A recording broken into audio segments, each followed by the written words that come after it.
Welcome back to Dixon Dozen. We got some visitors here. Blake Beans doing a video. They're doing a ramen video. But I wanted them to taste something. We got ghost pepper, pickled eggs. How do you feel? Am I gonna have to eat that? He's already had a taste, but he's gonna eat a whole one. I'm gonna eat a whole one. Let me get a fork here.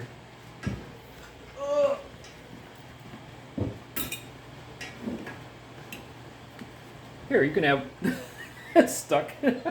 Just take one off and there you go. Dude, it's... Oh. Give me that one. Give me that one. Oh god.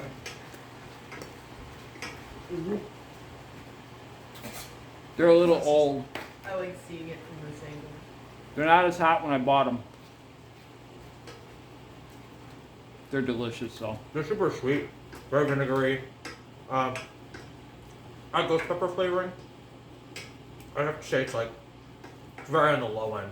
Very low end. When I first bought them, they were a little spicier. I do remember that. Talking with my mouth open. Watch their video. Blake Beans, YouTube. This is Dixon. Peace out.